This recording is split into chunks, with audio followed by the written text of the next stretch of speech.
Dreams of Literature Noir is a Doki Doki Literature Club fan mod that is not affiliated in any way with Team Salvato. It is designed to be played only after the official game has been completed and contains spoilers for the official game.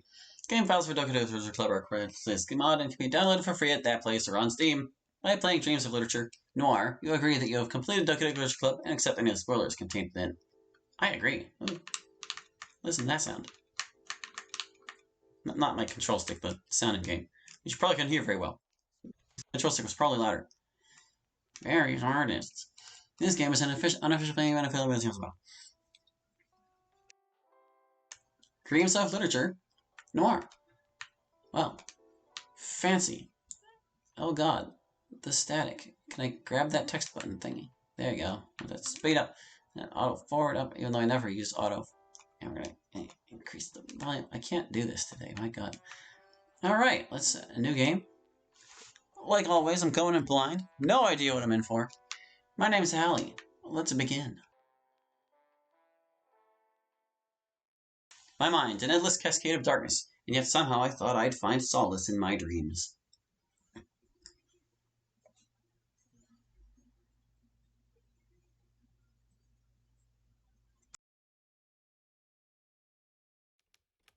I felt fortunate, really. Not many women had the privilege to work, and even less so in the law enforcement field. Oh dear, I'm a girl. I'm guessing I'm Monika. Assistant Investigator. That's the title I'd like to be addressed as, although not many called me that. But I wouldn't let that bring me down. To me, it was enough to be Miss Monica's right-hand gal. Okay, I guess I'm not Monika then. We'll figure out who we are eventually. Sure, I was mainly there to type down the reports on her jobs. And oh boy, I sure liked typing them up. But hopefully I might eventually follow her steps into the action and learn the ropes. Almost done. And... Done! I guess we were sorry. Another report perfectly crafted to describe a multiple homicide. What would be of us without those twisted criminals, am I right, miss? I tried to lighten the mood a little bit and have a chat with Miss Monika. Not that it was tense. Heck, we even had the turntable playing some tunes from time to time. But it didn't hurt to try to be on our good side. Indeed, Sayori. Even though I wish crime scenes were a little cleaner for a change. Bloodstains are always a bitch to get rid of. Foul mouth as always, but dare I say I try to correct her manners? Maybe I was just too naive thinking on manners when I haven't seen the harsh reality of this profession. But could you blame me? My only experience with crime scenes and cases were from the descriptions she'd give me. I had never seen a real corpse. Perhaps I needed to see some of that stuff, but I've had my fill of gruesome texts. I wonder what a crime scene looks like, with cops running around and all. Is it like in a Borges books? Drama, mystery, action? Oh, Sayori, you read too much fiction. You should really stop trying to escape reality with fairy tales. Well, reality isn't very kind to us, wouldn't you say, miss? Look, the job really isn't all that fantastic and thrilling. Most of the time we're investigating some old man who's smuggling a bit too much spirit or some blind pig in the heart of the city. I know, but I bet it's better than staying at the office typing reports. Well, perhaps. She was right, though. I did have a knack for reading fiction, although I wouldn't call them fairy tales. I really liked the idea that there were good and bad guys, and that the good guys can solve impossible mysteries using only their wits and obscure clues, shutting down any hope for the dastardly villain. Oh, how many times have I written to Hallie about this since I got the job? We would always sneak out to the library, rummaging through the shelves of fiction in the corner of the expansive halls.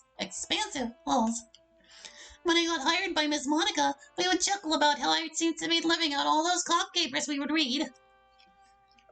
He'd always say that I'd outgrow him one day, become a big shot private investigator and leave him in the dust. He had a very peculiar idea about himself.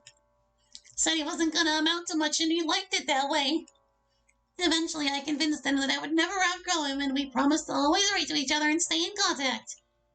Which reminds me, Miss Monika? Yes? Did I get any correspondence by any chance? I've been waiting to get some responses to my letters. Unfortunately, unfortunately, my text box got cut off. Unfortunately, I didn't have the time to check because...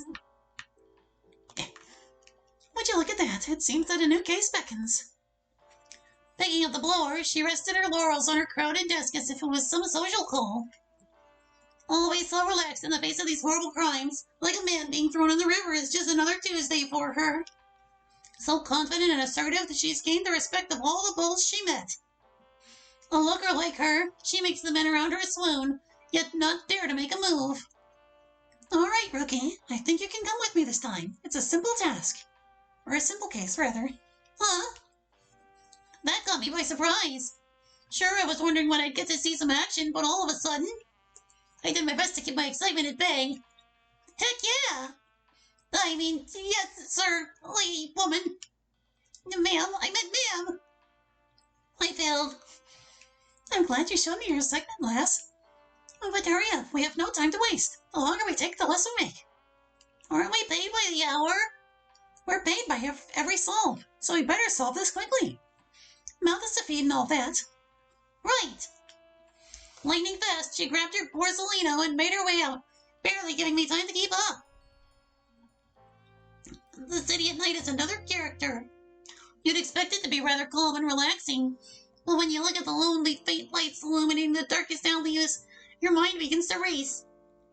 I always stuck the avenues and busy streets, but I can't deny I've also had a fascination with wanting to know what lurks behind the facade.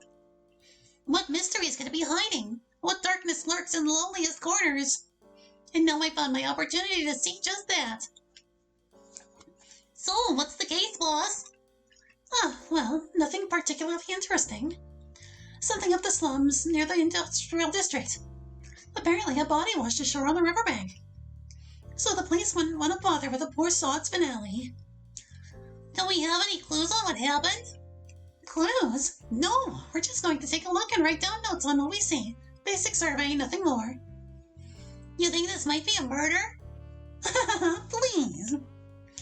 Her chuckle echoed through the barren streets. What? A body washing up by the shore? Seems like a murder to me. And that's why you're the rookie here, little ass. We're the same age. I couldn't exactly agree with her train of thought. But then again, maybe it was my eagerness to find something thrilling in the case. And, well, we hadn't even arrived at the scene. Swaying through the industrial blocks buildings, we found our way to the river. The bridge was wearing a spectacle of lights, illuminated by what seemed to be a deteriorating streetlights. The full moon reflected on the body of water, its light shimmering across the ripples. Speaking of bodies... There! I see the floater bobbing just ahead! Thank God, we didn't have to get wet trying to find this sack of meat. Go ahead, take your fill. Report back to me with what you see. Seriously? May I? Yeah, knock yourself out. As she told me so, she pulled out a gasper, moving it up on her lips and lighting it. As she saw me standing around waiting to be dismissed, she waved to me to go, almost like swatting away a fly. Without wasting any time, I jumped over the railing onto the river's bank. I approached the swollen body. A small girl, very petite. If I were anyone else, I would have almost mistaken her for a child. She was dressed in tattered rags, her body frail and stringy. I wasn't used to the look of the people in the slums, but her appearance definitely gave away the fact that she's from around the area. It had no order to it, thankfully. She must have been relatively new then. Before I could roll her on her back, I noticed the arms were twisted around, bones shattered. The neck was limp, but the face battered. It wasn't really all that bloated, so maybe it hadn't been floating for long. I'm pretty sure this was a violent attack, miss. Maybe the attacker went too far and killed her, wanted to get rid of the evidence and panicked. Just threw it in the river, thinking no one would find it. Yeah, that's not very convincing, she told me as she lit another cig. After a long puff and a blow of smoke, she came back at me. Smoke? She asked while holding up the packet of cigarettes to my face as I was kneeling down by the body. Not one for those coffin nails. Suit yourself. Look, Sayori, what I see here is a suicide victim. See the bridge? It's not uncommon to see folks jumping off of it. Well, what about the bruises and broken bones it has all over? Simple. It's been floating for a while now. Honestly, I'd be surprised if it didn't have any damage. The lack of odor shows that she's been recently offed. It's been in the water, bloating. Odor does not build up, but in the insides. Furthermore, bruises prove nothing anyway. Look a little closer, you'll see a faint yellowish discoloration. That, Dolly, indicates the bruising happened long before. Oh, I see. It made sense, but there was a little detail in the logic that kept poking at my mind. What? Her old bruises? That many? But wouldn't that indicate it wasn't the first time she got attacked? Listen, that actually means you've got your suicide motive. She got hit by some bird, whether it be a family member or other such things. Hated her life, jumped off a bridge. Congratulations, case closed. But then it means their case closed. Let's go back to the office and write the report. Are you sure? Not many cases are this simple, so don't look a gift horse in the mouth, all right, lassie? Just settle in and get whatever dough we can get. All right. Come on, chop chop. She took the lead and I followed. As expected with my assistant position, but still. I wasn't pleased with how everything went down.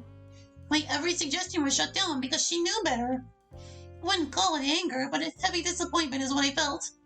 Even with how we handled the body. Say, miss, what's going to happen with the body now? Huh? Oh! Well, technically that's the police's work. This was a very low priority case, as you saw. They just don't bother a lot with the poor. That's just wrong. Justice is for everyone. All right, lassie, don't go around puking out what you read from some novel. In the end, it's money that makes the world go round. A detective from a precinct couldn't or would never come here for this kind of case. It's simply not worth their time. So they're just going to let it rot at the river's bank? I can't deny that's a possibility. But I don't like to think I drink that same water. Her laugh made me realize how she's able to shrug off any guilt she may have. Perhaps someday I'll be able to be as mentally strong. On the bright side, I did see my first corpse and barely reacted to that fact. It seems all that literary research wasn't a waste after all. All right, Sayori, I know you may still be excited, but I think I'm going to leave the report to you.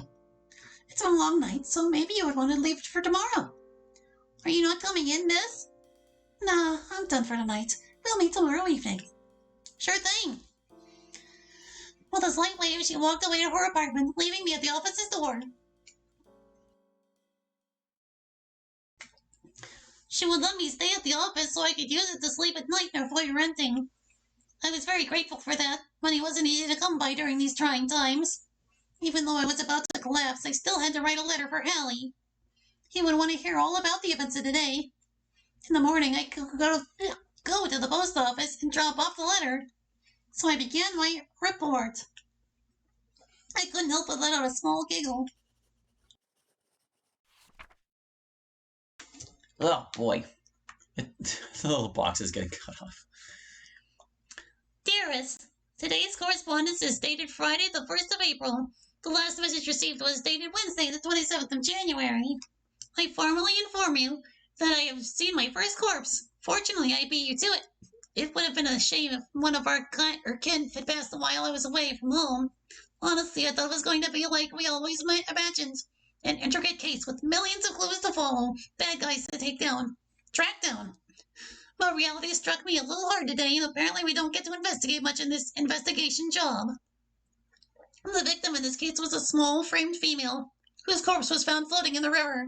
Now, for my version of the story, I think she was murdered. She had her arms and bones shattered, and the neck was twisted around. The face was all covered in old bruises, and that just couldn't be an accident.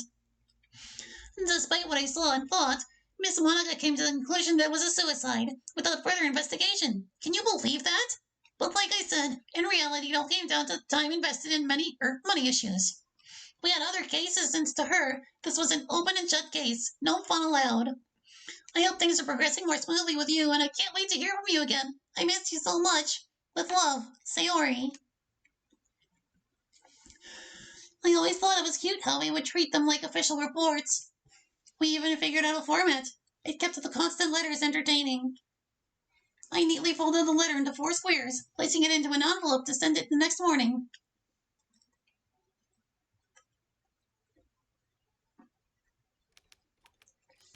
My synchronized fingers were on fire writing down the report as fast as I could before Monica's arrival at the office. I never learned to do my backlog before it was too late. My darned laziness continued to chase me. Why, hello there, my coral lass. Working hard or hardly work? Yes. Oh, well, you needed to do it before I got here, you know. I'm an efficient worker, miss. Huh, I can see. She entered the office and placed her hat on the coat hanger. I began shaking my hands a bit, for my wrists and fingers were screaming at me. I watched as she got to the turntable, elegantly picking out a record and slowly placing it on the platter of the record player. Her hands had gently reached for the needle and begun playing a smooth tune to accompany us for what seemed to be another uneventful evening. She returned to her seat and took out another one of her daily smokes. Want a snipe, Sayori? I'd rather not. Say yourself. Any word on a correspondence, Miss Monika? As if being asked to move a heavy boulder up a hill, Monika sighed loudly and deeply, making sure to remove the cigarette beforehand. I just got here, Sayori. I didn't have the time to check.